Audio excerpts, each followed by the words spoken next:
ఈ దేశంలో ఈ రాష్ట్రంలో మొదటి నుంచి కూడా ఆదివాసీల పక్షాన, బడుగు బలహీన వర్గాల పక్షాన, దళితుల పక్షాన ఎప్పుడూ కూడా కాంగ్రెస్ పార్టీ ముందంజలో ఉంటుంది.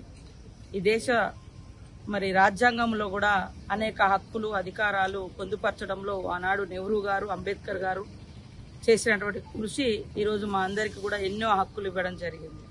నిన్న వచ్చినటువంటి వారిచ్చి మావోయిస్ట్ పార్టీ నుంచి వచ్చిందా లేదా నాకైతే స్పష్టత లేదు.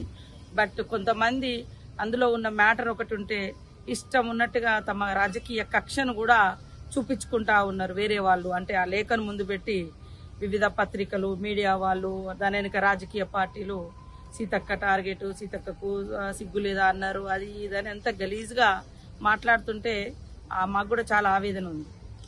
మేము పదవుల్లోకి వచ్చినాం కానీ మనసులు మారడమో లేదా ప్రజలకు దూరంగా లేము.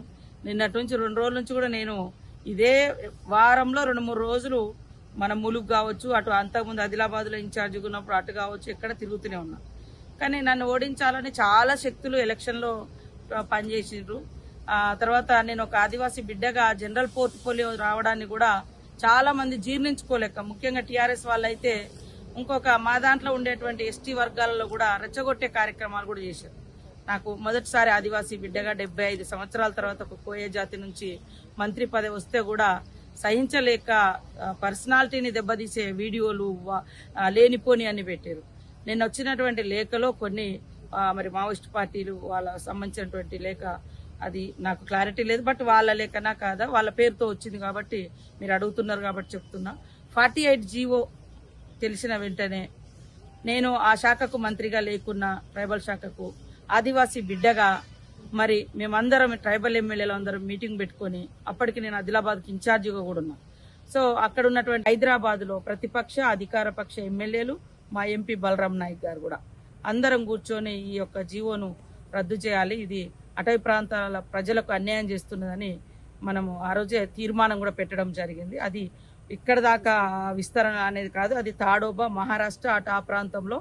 అప్పటికి మేము PCCF సువర్ణ గారితో కూడా మాట్లాడితే అక్కడ ప్రజలకు ఎలాంటి ఇబ్బంది లేదని చెప్పారు. అయినా కూడా నేను ఒకటే మొదటి నుంచి నా పోరాటము, ప్రతిపక్షంలో ఉన్నప్పుడు పోరాటం చేసినాం, అధికారంలో ఉన్నప్పుడు అధికారులను ఎక్కడైనా మిస్టేకులు జరిగినప్పుడు వాటిని రిపోర్ట్ తెప్పిస్తున్నాం, చర్యలు తీసుకుంటున్నాం, చేస్తున్నాం.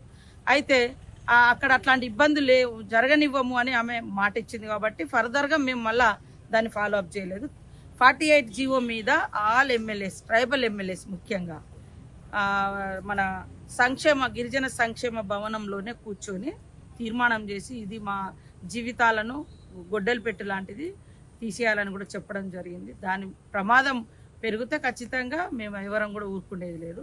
సేమ్ టైంలో నేను ప్రతిపక్షంలో ఉన్నప్పుడు కానీ ఇప్పుడు కానీ కొత్త అడవి కొట్టద్దు, పాతది వదిలిపెట్టద్దు, ఇదేనా అప్పుడైనా ఇప్పుడైనా అదే నినాదం, అదే పోరాటం. ఇక్కడ మొన్న మన దగ్గర మాకు తెలియకుండా అధికారులు శంకరాజపల్లిలో పోయి ఆ గుడిసెల మీద 1-2 చేశారు.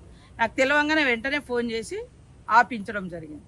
మొన్న భద్రాద్రి కొత్తగూడెంలో కూడా ఒక సంఘటన జరిగిన వెంటనే మంత్రి కొండా సురేఖ గారితో మాట్లాడి, అక్కడ PO భద్రాచలంతో మాట్లాడి, అక్కడ మన DFO తోటి కూడా మాట్లాడినా. ఇవి మేము ఇంటర్నల్గా, ఎందుకంటే అధికారంలో ఉన్నప్పుడు మేము అధికారులను హెచ్చరిక చేయడము, లేదా వాళ్ళ తప్పులను ఏమైనా తప్పులుంటే పనిష్మెంట్ చేయడము, లేదా ప్రజలకు అన్యాయం జరగకుండా కాపాడడం. కాబట్టి ఇది చేస్తున్న పని నేను ఎక్కడ కూడా విస్మరించలేదు. మా నియోజకవర్గంలో కూడా ప్రజలకు ఒకటే చెప్తున్నాం, అది కాపాడుకుందాం ఈరోజు. అందుకనే రొయ్యూరులో ఏదో ప్రయత్నం చేస్తే వాళ్ళ ఇళ్ల స్థలాల కోసం వాళ్ళు అక్కడికి వచ్చారు కాబట్టి ఇళ్ల స్థలాలది అది ఇస్తామని మేము చెప్పడం జరిగింది. దాన్ని కొంతమంది ఆ లేఖను ఇష్టానుసారంగా ఒక ఆడ మనిషిని కూడా చూడకుండా ఒక పేపర్ వాళ్ళు అయితే సిగ్గు లేదా అది ఇది అని అన్నారని, వార్నింగ్ ఇచ్చిరని.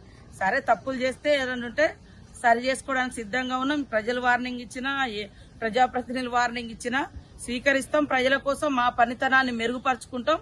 ఇంకా ప్రజల అభివృద్ధి కోసం, సంక్షేమం కోసం ముందుకు పోతాం తప్ప వెనుకడుగేసేది ఉండదు. ప్రజల కోసం ఎప్పుడూ కూడా నిలబడతాం, ఆదివాసుల కోసం నిలబడతాం, అట్టడుగు వర్గాల కోసం నిలబడతాం, కష్టాల్లో ఉన్నటువంటి వాళ్ళ కోసం సాధ్యమైన. నేను మనిషినే. గతంలో నేను ఆదిలాబాద్ ఇన్ఛార్జిగా ఉన్నా కాబట్టి అక్కడ కూడా అనేక సార్లు పారిశుద్ధ్య సమస్యలు వచ్చినప్పుడు చేసినాం. గతంలో BRS గవర్నమెంట్ లో 3 నెలల పిల్లను బయట పెట్టి తల్లులను జైలేసినటువంటి సంఘటన. చెట్లకు కట్టేసి కొట్టిర్రు. ఒకటి మొన్న ఇక్కడ బూర్గంపాడులో జరగగానే అదేంటిది వాస్తవ రిపోర్ట్ తెమ్మని చెప్పినాం. సురేఖ గారితో మాట్లాడినాం. సురేఖ మేడం కూడా రిపోర్ట్ తెప్పిస్తుంది. దాని మీద ఖచ్చితంగా యాక్షన్ తీసుకోమనంటాం. కాబట్టి ఎవరిని ఏ మూలాలలో మేము మా ప్రజలకు సంబంధించినటువంటి సేవ చేసే మూలాలను ఎప్పుడు మర్చిపోం. బతుకున్నంత కాలం ప్రజల కోసం పనిచేస్తాం, ప్రజల హక్కుల కోసం పనిచేస్తాం, ప్రజల ఇప్పుడు అధికారంలో కాబట్టి అభివృద్ధి కోసం పనిచేస్తాం తప్పకుండా. కాబట్టి కొంతమంది చాలా సంతోషపడుతూ ఒక ఆదివాసీ బిడ్డను టార్గెట్ చేసిరని కొంతమంది రాజకీయ నాయకులు చాలా ఉత్సాహపడుతున్నారు. ఈడ లేనిది ఉన్నట్టుగా, అయ్యా నాయన నిన్నటిదాకా మీరే అధికారంలో ఉన్నారు, మరి ఆడ ఎందుకు ఇయ్యలే, శంకరాజపల్లెలు ఎందుకు ఇయ్యలే, ఈడ జలగాంచ కట్టెలతో చెట్లకు కట్టేసి ఎందుకు కొట్టిరు, ఇదే భద్రాద్రి కొత్తగూడెంలో అనేక మందిని ఇబ్బంది పెడితే అక్కడ ఫారెస్ట్ ఆఫీసర్ మీద కూడా దాడి చేసిరు, ఆదిలాబాద్ లో జైల్లో పెట్టిరు, చెట్లకు కట్టేసి కింద కొట్టిరు. ఇవాళ ఏదో ఒలుకబోస్తున్నారు టీఆర్ఎస్ నాయకులు. కొన్ని మాట్లాడండి. ఆ రోజు కాంగ్రెస్ ప్రభుత్వమే అటవీ హక్కుల చట్టం తెచ్చింది. ఆ చట్టం ప్రకారం ఖచ్చితంగా గిరిజనులకు మన ఆదివాసులకు న్యాయం జరగాలని అసెంబ్లీలో ప్రతిపక్షంలో ఉన్నప్పుడు ప్రతిరోజు పోరాటం చేసిన అసెంబ్లీలో. ఈ రోజు కూడా ముఖ్యమంత్రి గారి దృష్టిలో ఉంది. ముఖ్యమంత్రి గారు స్పెషల్ గా ఈ రోజు ట్రైబల్ ఐటీడీఏలకు అదనంగా ఇల్లులు ఇచ్చారు, సోలార్ విద్యుత్తులు పెడుతున్నారు. డెవలప్మెంట్ కోసం కూడా ప్రతి ఊరుకు రోడ్లు కావాలని, ఆ భూములను కూడా ఎవరైతే సాగులో ఉన్నారో, నేను కూడా మళ్లీ చెప్తున్నా, దయచేసి అడవులు కొత్తది కొట్టడం మూలంగా అక్కడ ఇప్పుడు మేము వస్తుంటే దారి మీద ఎన్నో రకాల పండ్లు ఫలాలు కాయలు, ఇవాళ అలాంటి సహజ సంపదను కూడా మనం కాపాడుకుందాం, ఉన్న భూములను దున్నుకుందాం, ఉన్న భూములకు 2 పంటలకు నీళ్లు కావాలని కూడా మేము ఆ దిశగా అడుగులేస్తున్నాం. కాబట్టి ఈ లేఖను అడ్డం పెట్టుకుని ఇష్టానుసారంగా మాలాంటి వాళ్ళను కించపరచాలని, అవమానించాలని, నాకు ఆ పదవచ్చిన కానించి పాపం కొన్ని పార్టీల వాళ్ళైతే ఎప్పుడు దించాలా అని కుతూహలంతో ఉన్నారు. 100 కోట్ల దాకా పెట్టిరు అప్పుడు ఓడించాలని. 30 నేను 2 సార్లు గెలిచిన దానికంటే ఎక్కువ మెజార్టీ ఇచ్చారు. అయినా కూడా మంత్రి ఎక్కడో కూర్చోలే, ఇదే అడవిలో ఇదే ఊర్లలో ఆదిలాబాద్ పోయినా అదే ప్రేమతోటి పోయినా, వరంగల్ ఉన్న అదే ప్రేమతోటి పోయినా, భద్రాచలం పోయినా, ఎటు పోయినా అదే ప్రేమతోటి పోతాం, పని చేస్తాం, ప్రజల పక్షాన్నే ఉంటాం తప్ప ఇంకోటి కాదు. పదవులు వచ్చినాయి, ఈ పదవులు ప్రజలకు సేవ చేయడం కోసం, మరింత అభివృద్ధి కార్యక్రమాలు చేయడం కోసం ఉపయోగించుకుంటాం తప్ప ఇంకొకటి కాదు.